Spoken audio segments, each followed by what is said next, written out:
Yo, what's up, guys? Welcome back to the Talking My Shit podcast. This episode is brought to you by Ariana Castro. As always, you already know she came through with the payment, so I got to come through with the promo. Today, I told you guys I was going to have a special guest on the podcast, and I'm here recording in his kitchen. Oh, no, not his kitchen. This is his dining room. I'm out here tripping. You know what I'm saying? My bad. You know what I'm saying? I didn't even mean to put that much information out here like that. Man, special guest in the building, Alexander. What's going on, bro? It's good, bro. Good. Nice to finally be sitting here with you, man. We talked about this for a little while, and I'm glad it's finally happening. How you feeling, man? I'm feeling good, bro. I'm feeling good. It was a little rough. The beginning of the year was a little rough. It's February. What you mean, dog? I know. That's what I'm trying to tell you. That's how rough. Nah, I hear you. People have been talking about 2020 been a little shitty to them, dog. A little bit. A little bit shitty. I think I put on like 40 pounds since January started, dog. My only New Year's resolution was to lose weight. I'm already fucking that all the way up. They haven't me, but you know what I'm saying. It's a good space. You know, February's been good to me, bro. I can't be mad at it. Yeah, it's because it's leap year and shit. You know, that extra day be fucking shit up, bro. The extra day, gets the extra 24 to get something done. I guess it makes the rent kind of worth it this month. A little bit. Rent be pissing me off on February because it's like, why don't it go down if it's less days in the month? That's a legit ass question. Nah, yeah, I know. I work at an apartment complex and people are like, oh, well, why do I have to pay a full month of rent? Bitch, because you do. I don't know. I don't know how it works, man. But take it up with your landlord. Right, man. Exactly. Take it up with the landlord, man. I'm just the leasing agent. But no, man. We're here because of you. So the reason you're here, because you obviously paid me, and you can't tell that, bro. There's an NDA on that shit, dog. I'm just kidding. Nah, man. The reason you're here, man, because I look up to you, man, as one of my peers in Aurora, man. Okay. I see what you're doing. You out here, and they writing articles about you and shit. Where I see you flexed up. I'm gonna post them on the Talking My Shit podcast Instagram, so you guys can take a look at them. But basically, so people that don't know Alexander, he is working on opening up his own marijuana dispensary here in Aurora. So so the dispensary, what is it called? What is it going to be called when it does open up, or where are you at in the process of opening up? So right now we successfully submitted our application. The name of the business is the Grove LLC, Grove Aurora LLC, but you know we do business as the Grove, not to be confused with the old folks home. Yeah. On your voice sexy as hell, dog. What the hell? You got a radio voice. That's that podcast. You're stealing the show from me and shit, dog. Hold up. My wife's looking at me like, that's too good. Stop that shit. But yeah, no, not to be confused with the Grove, the elderly home over on is it Farnsworth? Yeah, it's on Farnsworth. No, we look to supply them. I would love to supply them. You know what I'm saying? They might need that, but not to be confused. But yeah, that's with the Grove. I hear you. The Grove. That's what's up, man. That's what's up. So you said you successfully submitted an application. Yeah. So what application are you talking about? What are you applying for? Who does that application? What are you talking about? Like I don't know that much about it. Yeah. I thought you just opened up. I thought you just rented out the space and then you started selling the weed and that was it. But I mean, you can, but you can also get raided, right? You know what I'm saying? It's America, baby. You can do a lot of things. Exactly. So what is the correct way to do things? What are you talking about? Application? What is that? So in HB 1438, and that's the name of the bill. That passed, obviously, and so that's where we legalize weed as of January 1st. And so as a part of that, they opened up an application process for the first wave of applicants. They're going to give out, I think it was like 77 licenses, if I'm right. And so to be a part of that process, you have to apply by January 2nd of 2020. So when HB 1438 came out at the beginning of last year, basically it took me 9 months? Yeah, about 9 months to put that application together to submit on January 2nd. Yeah. January 2nd, 2020. 2020, yup. So we started in 2019. Oh wow! So you submit. So you guys already knew from the get-go it was going to be illegal. When did you know? When does this all start for you? Oh, real talk. This started, I think, when we were in high school. You already wanted to do this forever. You know, it's funny because like I did an article with one of my friends at the Beacon News, and she asked me the same question. Tell her to write an article about me. Shit. I got you, bro. Plug me up, dog. Yeah, I got you. Put me in the Denise, food section or something. I'll hit you with that text. I can't say her last name because if she listens to this, she's gonna be right. Nah, but yeah, man. It started in high school. So what? What was your dream or what? What are you talking about? Like you always wanted to open up a shop or what? You know, I'm gonna be real. Like as funny as it sounds, like I've always been in the business. In fact, I'm actually in my MBA right now at Aurora University. I'm pursuing my master's in business administration. Okay, big flex. You know what I'm saying? Yeah, you know. Hopefully my professor gives me extra credit for this shit. If not, I'm gonna be salty. Gonna kick your ass out of school, dog. You know, but honestly, so a little bit of backstory. I know we're gonna get into that a little later, but the context is critical, right? I grew up in what's called like a trap house. You know what I'm saying? Like, actually, right where we're at right now, you know what I'm saying? Muggs was trapping out this bad boy. So like, I grew up in that environment, right? And believe it or not, like I paid attention. So what happened when Colorado legalized, I was like, damn. That would be legit if we could actually get into business and selling cannabis, which is the government name for weed. Right. The Laos. Like, what if we could sell loud packs, on the open market, whatnot. So that's kind of when it started. Honestly, it was me and my homie sitting down in a lunch table, and I was like, yo, it would be wild if we could sell weed legally. Right. And, like do it the legal way. The legal way, and so I paid a lot of attention from the point that Colorado legalized, because like that was crazy. It was revolutionary. Yeah. And so I paid attention, and I had always in the back of my mind, I knew it was only a matter of time before Illinois went legal. And so, I had talked to homies before, like, let's invest, in Canada, because Canada was pushing the market up there. Right. Obviously, like places like Colorado, there are companies that you could invest in, but I always tell my homies, like, I want to wait because I know Illinois it's going to happen. It's one of the most liberal states in the Midwest. Right. It's a blue state, and everything's pointing to that. And it wasn't really until Governor Pritzker ran in the governor's role. Yeah, and one of his, a lot of this platform was, marijuana. Yeah, it was marijuana, and so I had an idea that he was going to win, and I'm like, if he wins, he's definitely going to push that. I was right. As soon as he went, he got into office, they basically pushed HB 1438 through ASAP, man, and it was so quick. In fact, none of us were really ready. Don't give a shit if you corrupt. You legalize weed, let's get it. Yeah, it was like we just put it through, and I was, so yeah, from the jump. That's what. So okay. So you've been doing this for a year now. You now at the point you're at now. You said you submitted an application. Yep.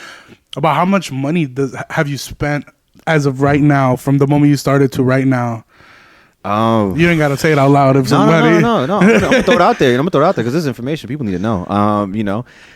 You okay, big spender? No, hold on. That's the thing. It wasn't just my money. It was, there's a group of us, so it was about 25 plus K. Okay. That you guys have been spending. Yeah, but here's the crazy part. Like, so it's kind of like the Wild West in the cannabis industry right now. Like, nobody really knows what the hell's going on, and so the numbers are wild. Like, I actually reached out to the more prominent lawyers in the state. This cat from Chicago and Peoria. He's got two firms out there, and he gave me a whole list, bro. Straight up, it was like 110 racks. 110 racks. That was from his advice. It was like, if you want to submit a legitimate application, you're gonna look at about 110,000. Holy shit! That didn't stop you? You were like, no, hell, that didn't stop me, because I was like, in my head, as soon as I got that number, I was like, okay, but this is an opinion. You know what I'm saying? Because like, I could, and not cut corners, but it's like, okay, I could do this here myself. Right. It was kind of like looking at a house, in my opinion. Like, you cut the middleman out. You could buy the house already fully furnished and all that, but it's gonna cost you some big cheese. Yes, sir. Or you could just do it yourself, or just hire a contractor for the things that you can't do. Right. And so that's the approach that we went. It was a hybrid approach where I had a good team. It's a bunch of young black and brown professionals. We all had our strengths and weaknesses, and honestly, I just directed it that way. I was like, you do this, you do that, I do this. Yeah. And then we did hire a lawyer. We hired a lawyer out of Colorado with her firm. Mm-hmm. And yeah, we paid out to have those professional services that we knew that we weren't gonna be able to do. Right. We paid that out. That's what's up, bro. That's what's up. Well, congrats up to now. Like, appreciate that. We're fucking killing it and shit like that. Trying. Yes, sir. I know one of the things that I took from you that you said one time. You said one of the first dispensaries that is fully funded by brown or black people. So what is it? It's almost like common sense, but what does it mean? Like, what does that mean? For the people that don't know. Man, straight up. Because here's one of the no white folks for sure. No white folks. Yes, I'm not saying you can't buy from us. We would love to supply you. We just don't want your money to invest. You know what I'm saying? Yes, sir. No, and so here's the thing, and this is kind of what we're fighting for right now. It's that black and brown folks are the ones that created the industry, right? There's the formal economy, which is, i.e., the legal industry right now, and then there's an informal economy. The informal economy was the economy that propped up the formal economy beforehand. So, meaning like, the homie on the street, selling some, dime bags, whatnot, nicks, which I don't even, you can't even get anymore. But anyways, I'm dating myself. Right. they propped it up the informal economy, because look at it this way. A homie from Naperville, a guy from Naperville was not going to Naperville to buy weed. Right. He was coming to Aurora, i.e. the black and brown communities, to buy weed. Right. Right? Still. They still do that now, right? Yeah. Taxation is a bitch. Yes, sir. You know what I'm saying? I still ain't been to a dispensary. Brother, I ain't been to one either. For real, fuck that. Right. I refuse to frequent one, to be honest. Exactly. The tax is wild. But yes, sir. Yeah, the issue is that there's no representation, and that's because we represented all the folks in prison and incarcerated or that died, as a result of trying to sell some weed, and now on the legal aspect, on the legal end of it, we're nowhere to be found. Either we're like the help, meaning we there's barely any of us even work for the dispensary. Work for the dispensary, if that. I'll give you a story. I walked into a very prominent cannabis company in Chicago. The only black person I saw was the receptionist. And that's me keeping it real. There was like I think an Indian cat on a phone call somewhere in a cubicle, but other than that, everybody was like white, and so it kills me to see from a legal standpoint, everybody's white. Right. They just came and snatched it from us. Basically, yes, but from the back end, it's always been black and brown folks that have been pushing the product, that have been selling their product, marketing the product, and we're nowhere to be found right now. And we're always the ones with the stigma, right? Exactly. We're the ones with the drugs. We're the ones, with the crime rate is through the roof. The ones that are locked up for drugs. I'm saying. Listen, I've been in Naperville and had a white dude come up to me like, "Yo, where can I get some weed?" Right.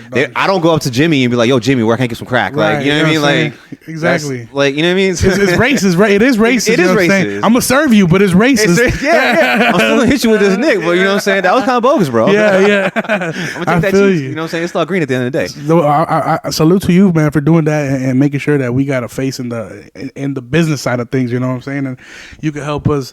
I mean, I'm sure people will follow your footsteps, and then eventually want to open up their own shop. But I mean, you're always gonna be like that footprint, for everybody in the city. So I mean, and really, city's starting to pop up, man. Especially with the whole legalization. I mean, it's crazy, man. And so I'm hoping that this goes through and this is opened up. But I mean, now that we're getting into it, opening up and stuff like that, is there like a specific location in Aurora that you would like to open your shop at?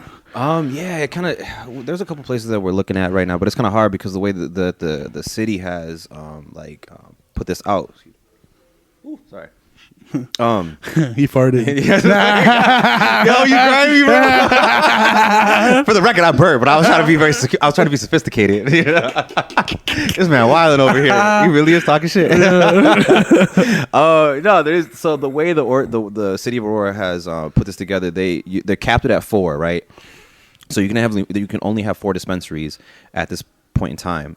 It's two are commercial and 2 are social equity, and not only that, but you can't have more than 1 dispensary on an arterial roadway, which is like one main roadway. Okay. So think about your Farnsworth Avenue, your Indian Trails.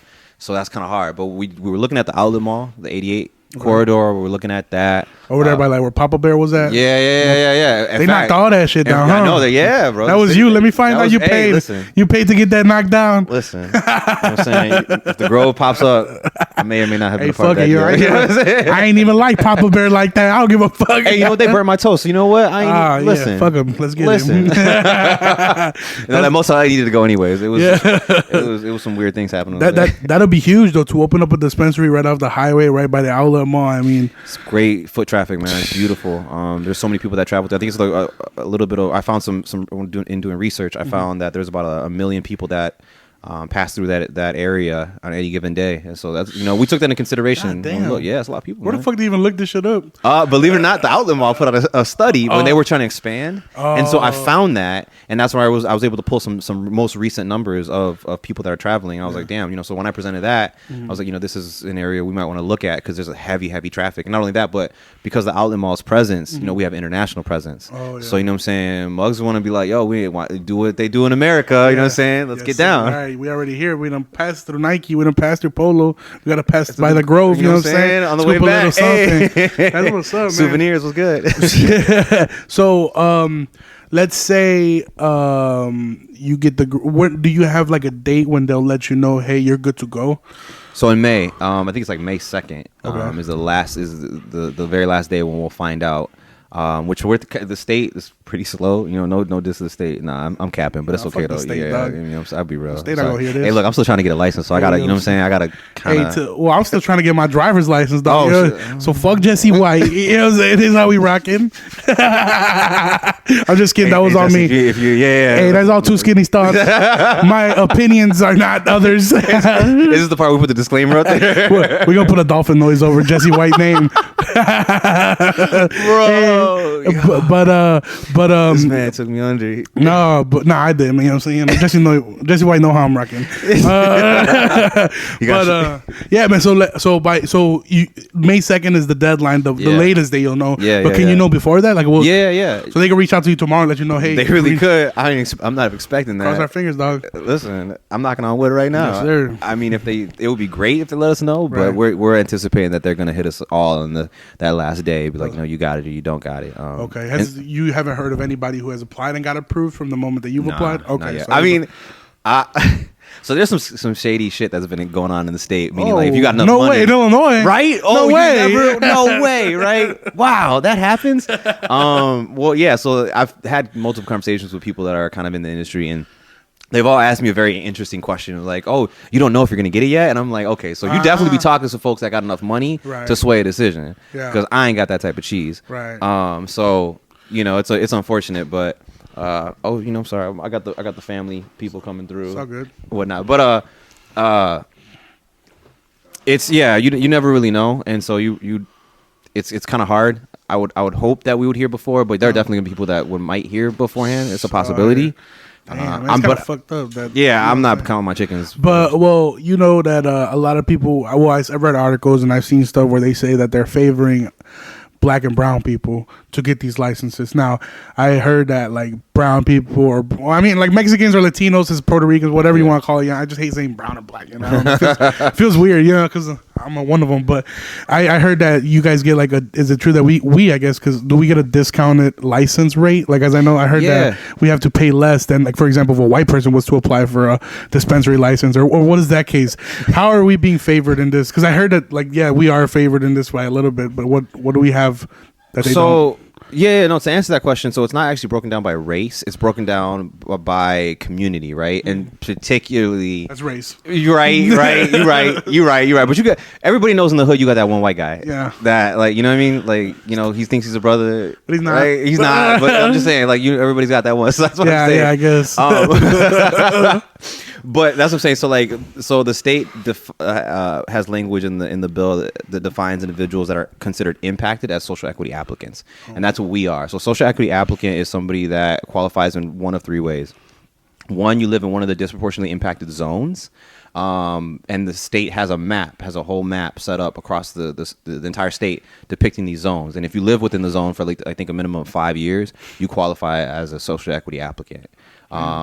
You can also qualify by having an impacted family. So, like, let's say, like, my mom or my dad got popped off, or my spouse got popped off, and they have a charge that qualifies, then you in turn qualify as a social equity applicant. And then the other way, what the hell is the other way? Oh, you have a charge. Duh. You got a charge. You got popped off, and you have something that is like 500 grams or less, and it's expungible.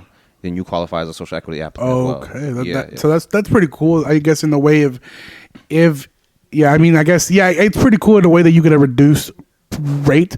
But it almost seems like, I don't know. I feel like because you're getting the reduced rate, you might not get the chances of getting approved. Do you almost feel like maybe the chances are slimmer than compared to someone, or do you think that?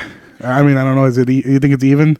I'll be honest with you. Like, I'm glad. I mean, on paper, social equity sounds great. I'm gonna be real, but in practice, that still has to be, the jury's still out on that. Because it's $5,000 for a regular commercial license. It's $2,500 if you're a social equity applicant. It's a reduction in the cost, but you still have to.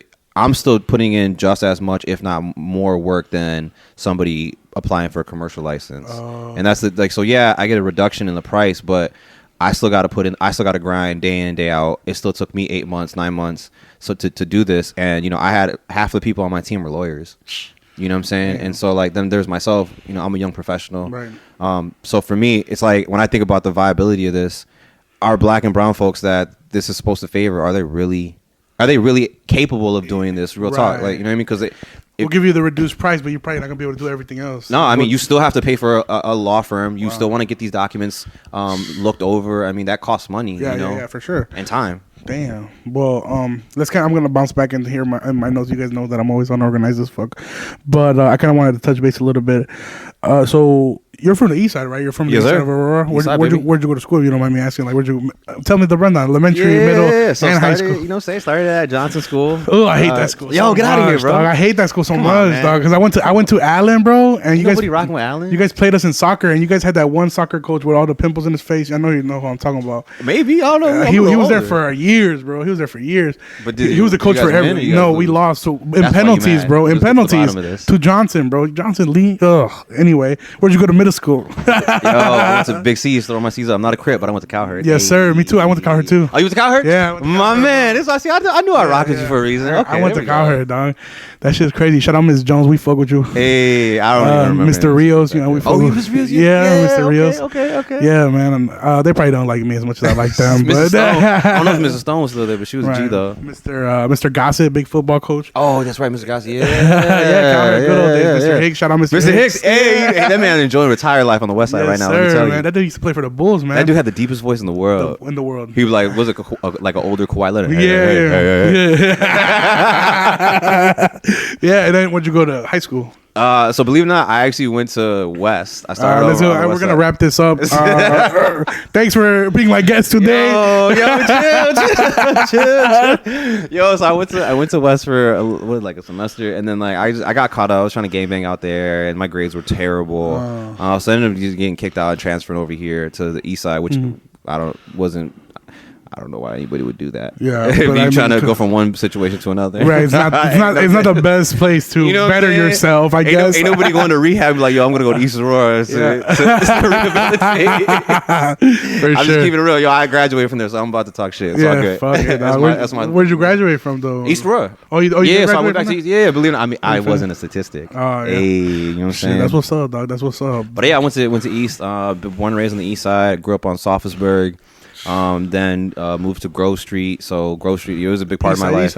East Side, baby. You know, I was East Side. So we're not gonna hold that West Side shit to you. Please don't. I work for the West Side too, but don't tell nobody. Oh, come on. You didn't have to say all that. That's the thing with you, bro. We was already going good. I try to forget about it, and now you keep bringing it up. Yeah, but so where do you? I mean, like, obviously, this is what you're working for, what you're working towards.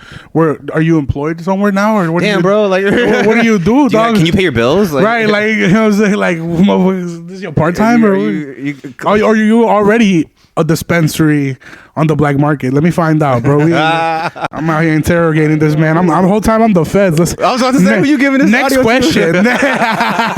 But when you.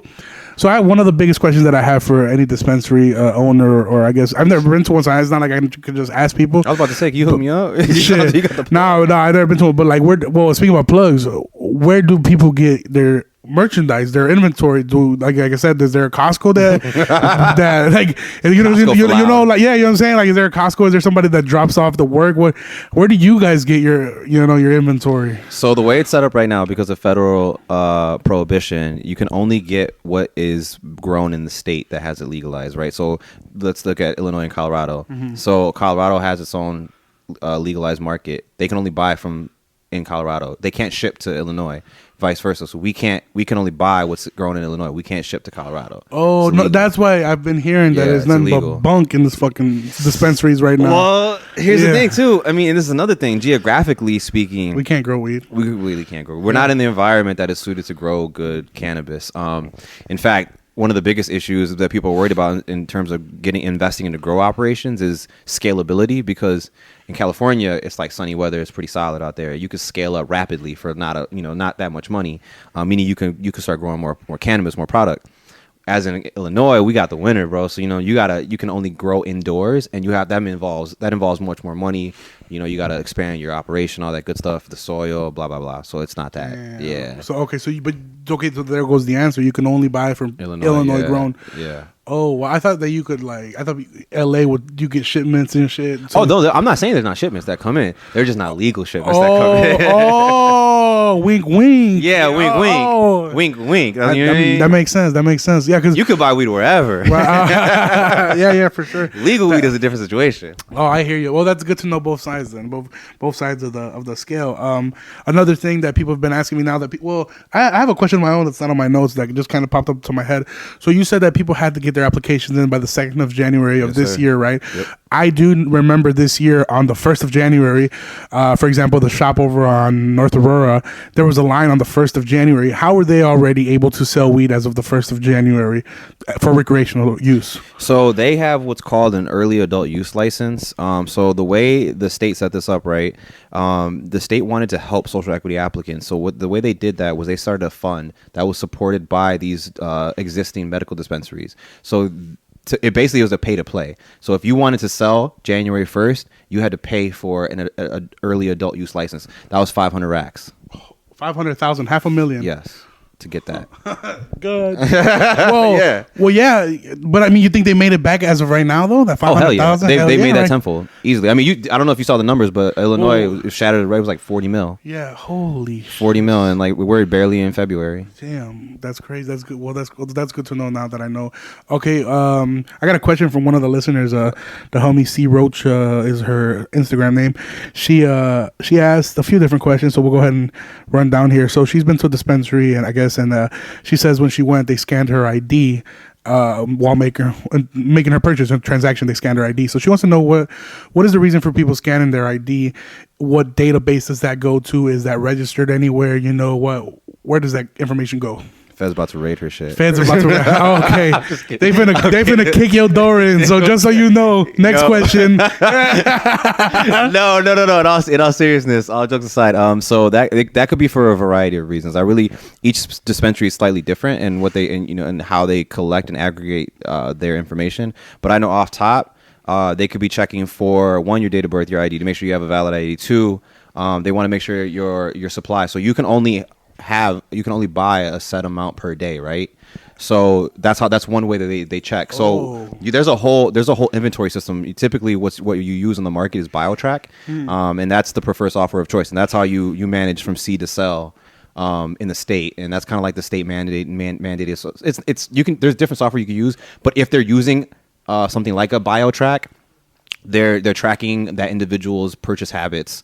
So you can't basically what's happening is you can't go buy a whole pound at the dispensary down the street in one day and then come buy a whole 2 pounds at another dispensary because you're limited to what you can buy. And they want to track that. They keep track of that.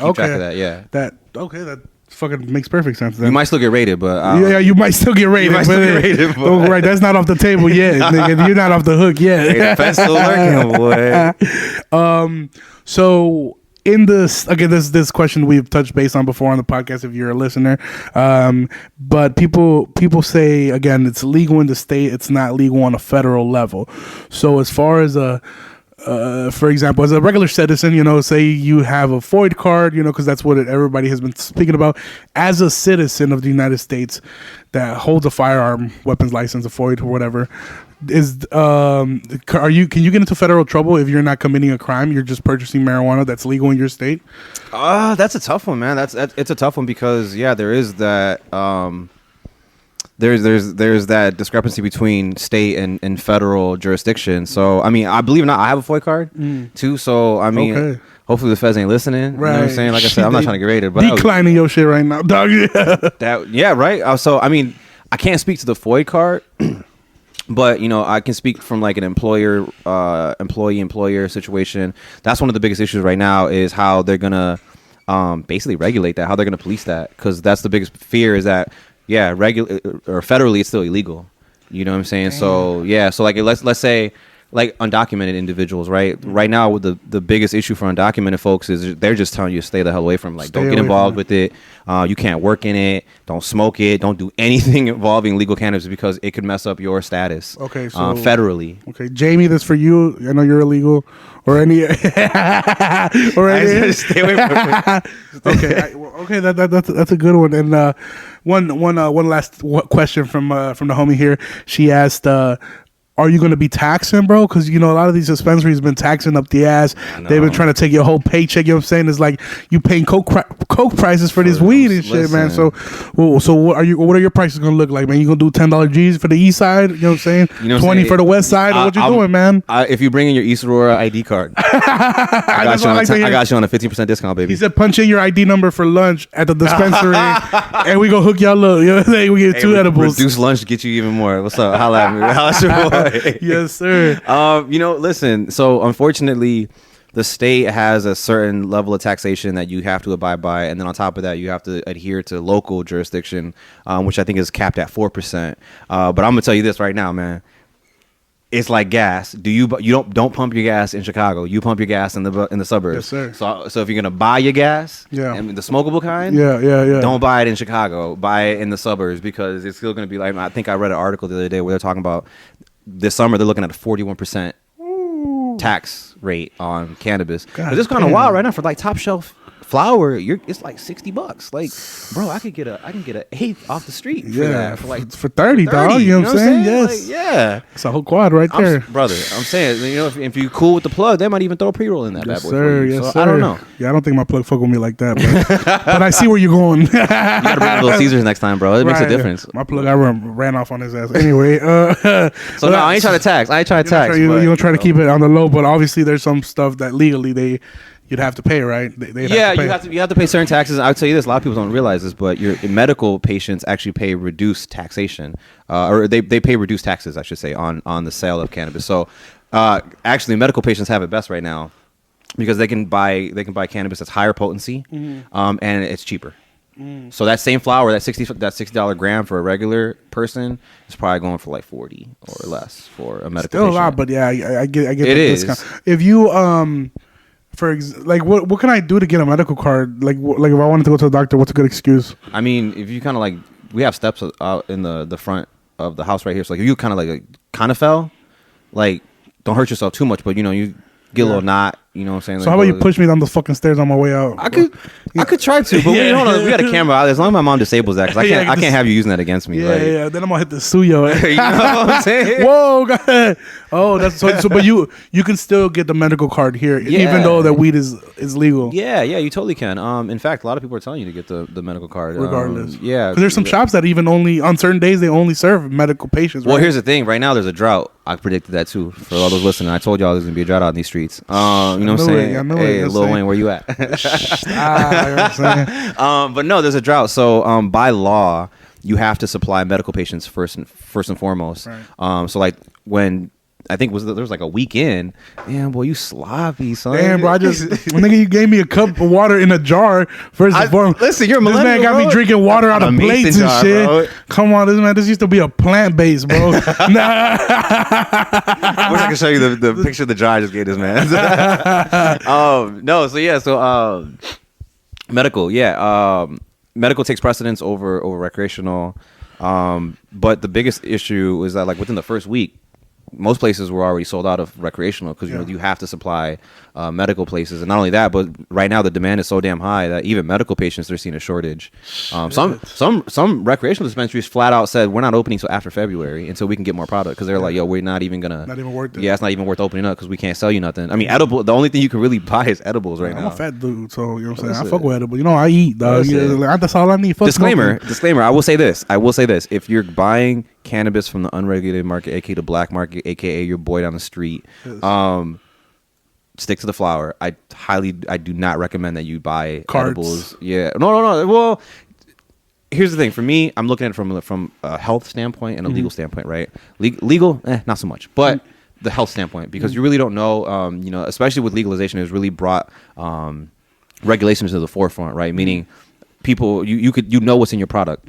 So flower is flower. I mean, everybody knows that. Ain't nobody really getting killed off of flower or anything like that. That doesn't really happen. But the edibles, I caution people because you don't really know what they're putting into it. If you got allergies of any nature, like you don't really know what that is. There's no labeling, and so like I'm not trying to like plug the legal dispensaries, but if you are trying to buy edibles and consume edibles, get them from the shop. Get them from the shop. It's common sense, but again, common sense is not so common sometimes for some people. But so we kind of talked a little bit of the business of what you stand for, and now I kind of want to not bullshit a little bit, but I kind of want to get to know you on a personal level. You know what I'm saying? So I got a few questions to ask you. Just for my own record. Hit me. So I mean, you big and tough, you right? You just kidding. This guy, whoa, you know what I'm saying? Right? You can have people. No. But you're talking about you're gonna open up this dispensary and stuff like that. So I guess the most important question I have to ask: do you smoke? I consume. What the fuck does that mean, Alexander? That's the political ass answer right there. That's like I'm running for like an election next year. I'm okay, you consume. Okay, I'm trying to give you. I will say that. Okay, that's I enjoy. That's you know I enjoy. I can take that. Do you have a favorite strain? I don't. You know, honestly, I don't have a favorite strain. Are you an indica sativa guy? I'm a indica or sativa guy or hybrid guy. I'm a hybrid guy. You're a hybrid guy. I'm definitely a hybrid guy because like both of them. Both of them. Both of them. I like both of them. No, you know, honestly, like, believe it or not, like, you know, I'm a creative. Yeah, it's like when people ask me, you like traditional wings or boneless? What are you talking about? Both of them. What are you talking about? Yeah. Both of them. Yes, sir. But yeah, both of them, you know, I really do. You know, it helps me work. You know, especially cleaning around the house. You know what I'm saying? We know what Sundays are. That's what's up, man. Well, do you have? I remember because you know, like for a long time I thought the only way you could consume weed was flower. You're smoking it. I didn't even I've been smoking a lot of those carts that people because I mean they're convenient. You know, I work in an office space.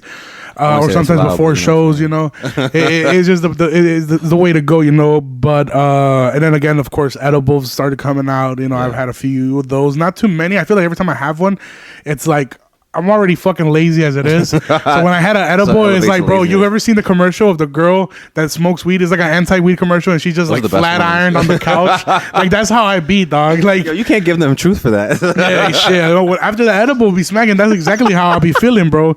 I remember the highest I ever was. I was out in LA, and I know motherfuckers hate that when I bring up LA and shit. People listen to this, but I was out in LA. The first time I was ever out in LA. Obviously, you know, as soon as you get touchdown in LA, you hit the in and out, and you hit the dispensary, mandatory by law. That's true. By law. Boy. Shit, really, it don't matter which one's first. You could vice versa. You just gotta do it, or you could, you know, what I'm saying? I usually go to in and out, then I hit the dispensary, then I go right back to in and out after I smoke. Fuck is you talking about? But hit both of them. Right. But for the first time ever, I was out in LA and I hit a dab. Now, that's I don't even know what a dab is, but I guess we can talk about that here in a second. You didn't die, so I'm proud of you. Oh shit, they brought me back to life, dog. I died for a little bit. I was sitting in my homie's backyard, and I, like I said, they were like, oh, I thought they were hitting a bong, you know. So they're like, hey, you hit this shit, dog. So I was like, all right, fuck it, you know. So I get up to hit it, but then I realized they're warming it up with the fucking blowtorch, you know. I never seen anything like that. Then they put down that little like Jello looking thing, you know, and I smoke it, and that shit, it doesn't feel like anything at first, but then when it does choke you, it fucks you up, and I choked up so much. I remember being so fucking high. They set he had a chair where I was sitting. I sat down on the chair. I kept leaning over, so they had to like literally walk me, almost carry me to the car. But you know, they definitely didn't carry me. I'm big as fuck. But they dragged me to the car after I got home. My uncle has like one of the, you know, like sometimes Mexicans will take out a car seat from a car for some reason and have it on their porch, or they have it on the porch. They have the car seat on the porch, like you have like a 2002 Caravan back seat on the porch for some reason. Exactly what you're talking about. Yeah, so my uncle had like a fucking car seat in this front porch, so I sat in the car seat, knocked out for like hours, bro. Never in my life had been that high, and that's the highest I've ever been. And the reason I tell the story is because I had a quick question for you. Like opening up dispensaries, I can only assume you've had some great stories, you know, that makes you love weed this much, and enough to open up your own shop, you know. So, when was the highest you've ever been? I don't see. Like I don't know. I might have one of myself, but I've won like one of the first times I ever smoked. It was in the backyard of my mom's house. It was me and a couple of my homies and whatnot, and one of my boys. We call him. What was old boy's name? Was it Twinkie? I'm gonna roll with it. Yeah. If you listen to this, I'm sorry, bro. Sound good. If he's listening, I'm sorry about this, brother, man. But it was his first time smoking, and old boy got. Oh no, it wasn't Twiggy. It was Randy. That's funny. So yeah, it was. That's too big. My bad. It was Randy. Yeah, yo, hey, shout out to Randy. I haven't seen that man in forever, but he was a big cat, and he had that Snuggles laugh. He's like, ha, ha, ha.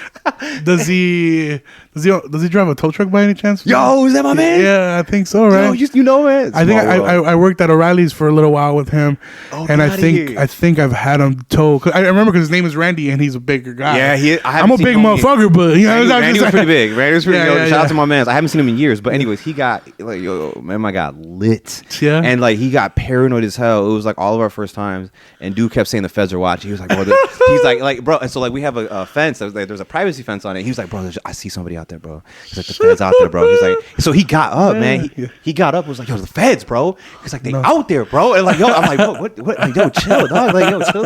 Yeah, you tweaking out here, man. Like, and then so like that story didn't end because we were all hungry, obviously, right? Yeah, of course. You know what I'm saying? Munchies kicked in for sure. So we had to hit the McDonald's over on Farnsworth. Farnsworth. I don't know, man. Union is a little sketchy sometimes, but we did hit the one on Farnsworth. I got history with Union. That's why I go there. Actually, I got some free fries out there. Farnsworth. Free fries at Union? Yeah.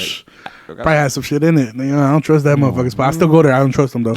Damn. So that's the highest you've ever been? That's I mean, I'm trying to think where I gotta. I mean, I actually asked for a Whopper over at McDonald's one time. Well, that's pretty fucking high. That's probably the highest fuck. But I actually used to work at Burger King, and people used to come in all the time and ask you for like a Big Mac. A Big Mac. Yeah, the McDouble. Like they was capping though. Like, yeah, let me get a McDouble. Like, what are you talking about? Like, this Burger King, and then like they'll get mad at me. Like, bro, what? Like, trying to fight you over. Right, exactly. Trying to fight me over that. Stupid. Exactly, over that dumb shit. And now that marijuana is being legalized here.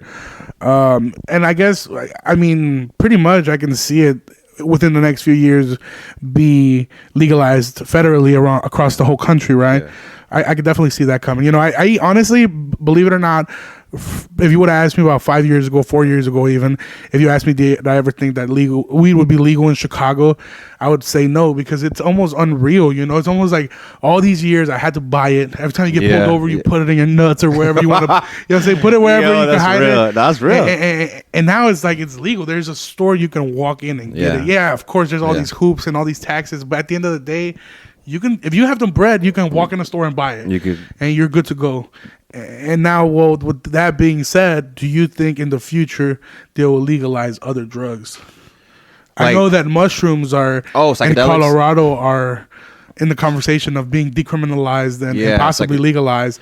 Do you see anything else, perhaps? Yeah, I can definitely see like psychedelics, like mushrooms, because that's been a conversation, especially in like not social work, but in the realm of science and whatnot.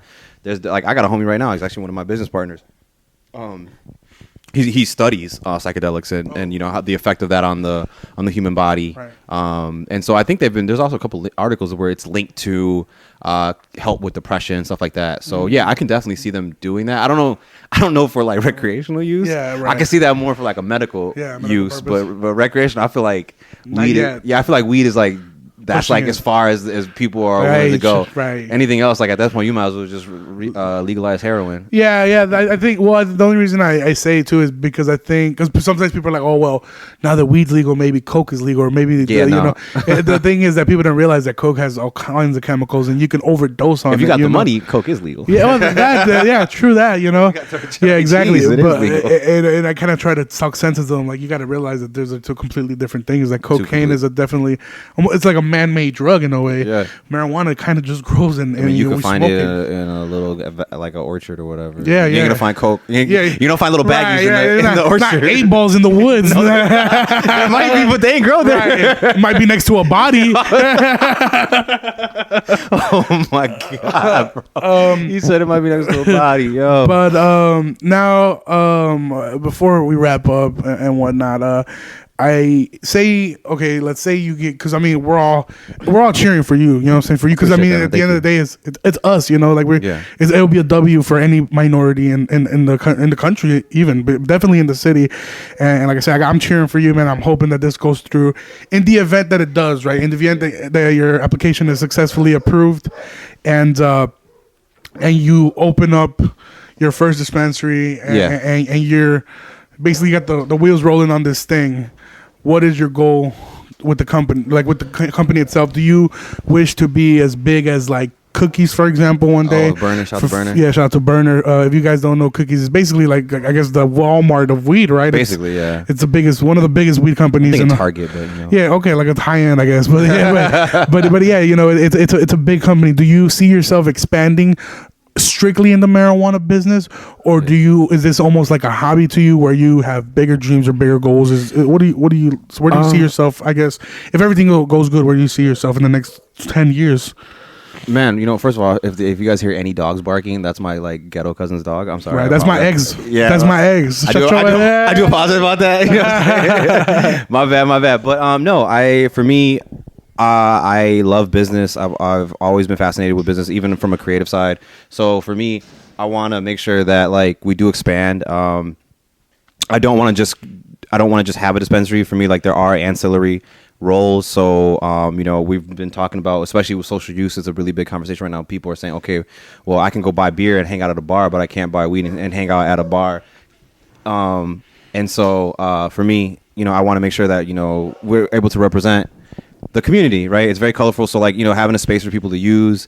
Right now we're kind of floating the idea of having like a paint, puff, and pass situation where, you can come, you can paint, you can hang out, do your thing. You could be like a Starbucks. Man, you know what I'm saying? Well, actually, there's a place called Starbuds in Colorado, straight up. Yeah, they actually tried to open up a spot here. Starbuds? Damn. Yeah, and they're trying to open up. They're trying to open up in Aurora too. So we gotta think of something better than that. I know, man. I'm telling you, what bro. What do you think? We might. What would you name it if you had your own like lounge where like I guess cafe, weed cafe? What would you name it? Ooh, honey, you got an idea? She said no, she ain't got an idea. No idea. Yeah, I'll probably call it the kickback. The kickback? Yeah, it's kickback. You know what I'm saying? Because like it's like the kick spot. I don't know. That's just like an idea that came to the top of my head. Or we just call it like the Grove. Just keep the Grove going. Well, the Grove. Yeah, I guess. It's the brand. It's the brand. The Grove Cafe. Yeah. Okay. All right. Okay. Hey, I'm gonna need my 10%, dog. I'm gonna need that contract, fam. Yeah. But yeah, no. We want to. There's a lot of things we want to occupy space within the industry. There's such a lack of representation, and there's so many opportunities that open up. Like people think that you just have to sell the weed. No, like there's packaging. There's marketing. There is consulting. And like for us, like having those spaces, owning those spaces, those lounges where you don't touch any of the product, but you're helping to.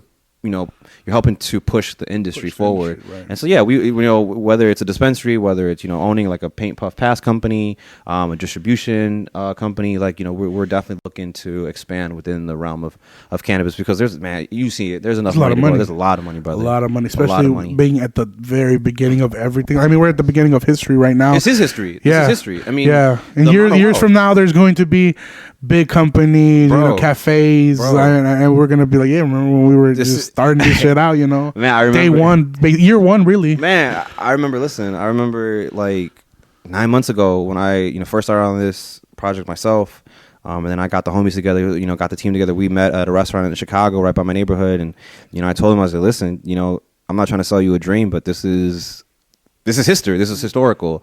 People are gonna talk about this 10 years from now, and we're standing on that history. So you want to be a part of it or not? I'm not guaranteeing anything, but like we're not going to see another industry that's going to create this much wealth in our lifetime. Yeah, because I mean, at the end of the, like, you're always going to be. You don't never want to be the guy that could have been. Yeah, because I mean, you look at people like Jeff Bezos. Like, damn, his motherfucker started selling books on the internet. You know what I'm saying? My man was slanging books out of his like office, and now he owns like the entire world. Like, look at that. Yeah, exactly, man. So yeah, you definitely. I'm jealous of you, but also in a good way, because I mean, we're here right now. I feel like I'm a part of history, in a way. And when you were successful and everything, I'll be like, hey, I was in that dude's kitchen, bro. Even though he gave me water in a jar, and I was barking in the podcast. My bad. And the pit bull was trying to bite me. But that's what's up, man. That's what's up, and I hope that I hope the best. I wish both of you guys the best, and I appreciate that, and that you're successful. And I mean, of course, when you guys open up, we are gonna all be there. So you still got your East Aurora ID, right? Duh, I got my East Aurora ID. Get that discount. I'll get a fake one if anything. I'm gonna need the discount for sure. Nah, but yeah, man, I can't wait. And I'm definitely, all my listeners we're definitely gonna fuck with you heavy. I mean, with the opening party, whatever you need. Man, bro, that's gonna be. You got my full support. And before we wrap up, man, is there any final words or anything you want to talk about? Anything you want to say? Yeah, I mean, if there's anybody that's interested in getting into the industry, in the field, definitely holler at me, man. We did. Oh, well, speaking about that, I'm gonna let you finish. Oh, but I'm on my Kanye shit. I'm gonna let you finish, bud. Go ahead, man. Sorry. No. You well, I guess if for example, I feel like I'm not in a position financially to open up my own dispensary, but I do have interest in perhaps becoming, what do they call, bud tenders? Okay. Or what ITI, perhaps. What does somebody need to become that? I guess because I used to work at Starbucks, so I was a barista. Hey, I could be a Batista. What the fuck? Batista. What do they call? I don't know.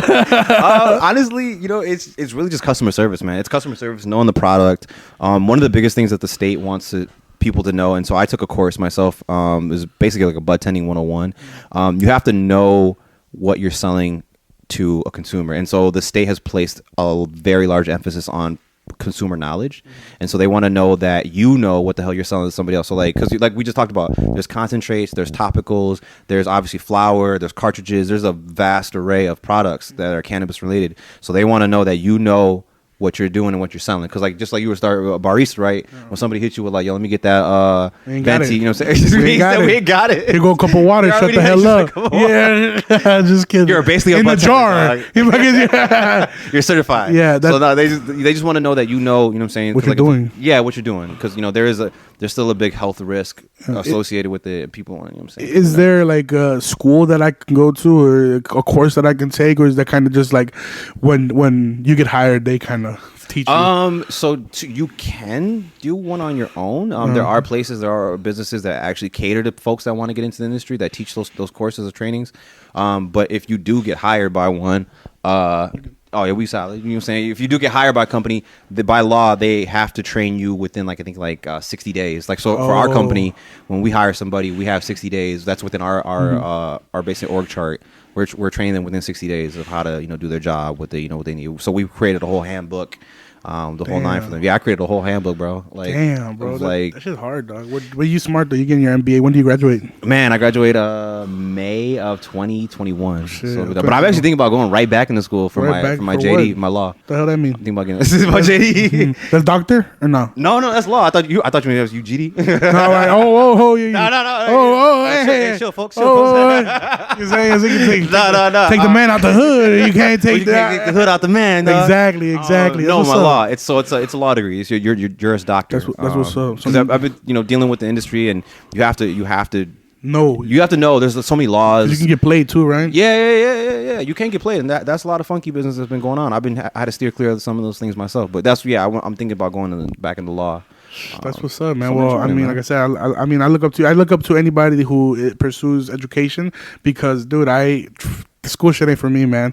And I know everybody says that it's not for everybody. You got to try, but I am actually diagnosed with ADHD. It's hard as fuck for me. Bro, but you grinding out here. This podcast. Yeah, that's what I'm saying. This is what I do. This shit has to take off for me because I can't do the other shit.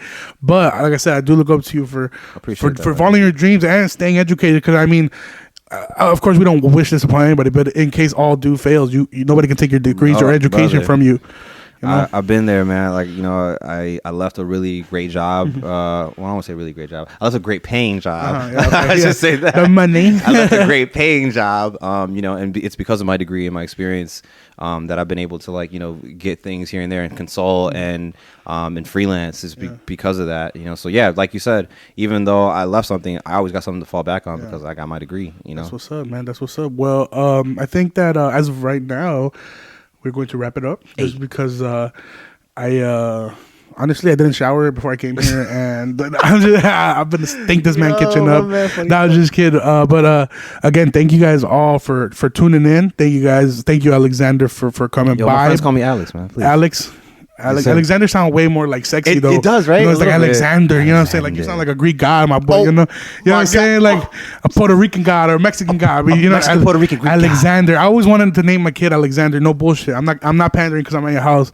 But I'm just saying, like, I literally, Alexander. Hey, we should give him another cup of water. No. Like, real shit. I always said I'm not going to have kids, but if I did, Alexander would be definitely one of my top names. Right. And, where can my people find you at, man? Throw out your socials, man. Come on. Yeah. So if you want to connect your phone number, right? I'm even, man, bro, I might even throw my social out there. Shit, I need a co-signer. Put that motherfucker out there.